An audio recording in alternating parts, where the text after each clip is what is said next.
Beverages labeled zero sugar are widely perceived as a healthy alternative to sodas and sweetened drinks, but this marketing claim can be dangerously misleading. While they may avoid direct sugar calories, these drinks are rarely metabolically inert.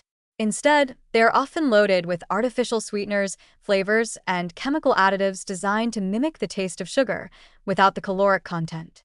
Far from being harmless, these compounds can subtly disrupt gut-brain signaling, interfere with appetite regulation, and paradoxically increase cravings for sugar and high-calorie foods, undermining the very health benefits consumers expect. The underlying mechanism involves both neurological and gut-mediated pathways.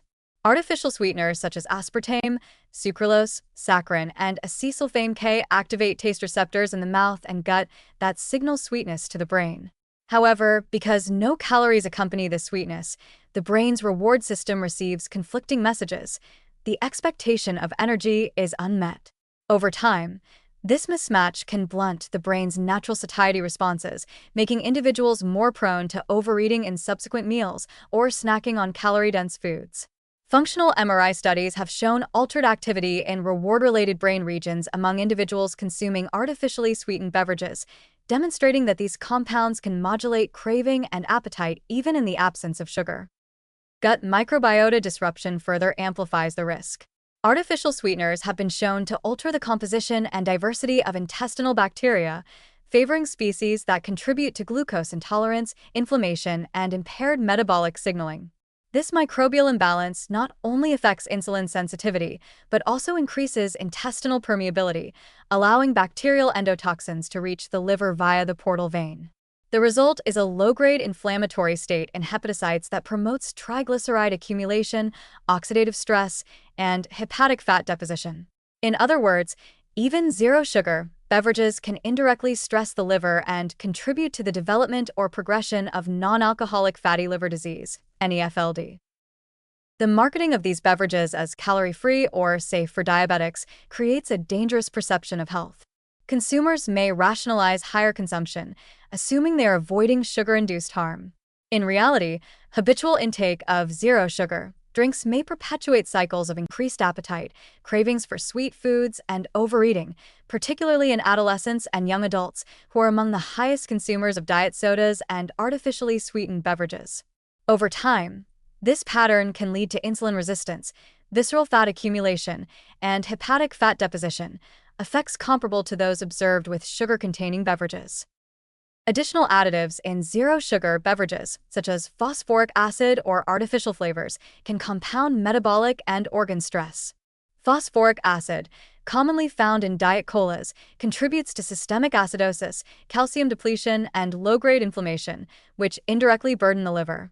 Artificial flavors may interact with gut chemoreceptors in ways that are not yet fully understood, but emerging evidence suggests they can further modulate appetite, reward signaling, and glucose metabolism, creating multiple pathways for metabolic disruption. The cumulative effect is a paradox. A beverage designed to reduce sugar intake may, if consumed habitually, increase overall calorie consumption, promote hepatic fat accumulation, and elevate systemic inflammation. While short-term consumption may not produce immediate harm, repeated exposure over months and years can silently drive metabolic dysfunction, insulin resistance, and non-alcoholic fatty liver disease. The zero-sugar label, therefore, masks a hidden risk, lulling consumers into a false sense of safety while subtly encouraging behaviors that undermine liver and metabolic health.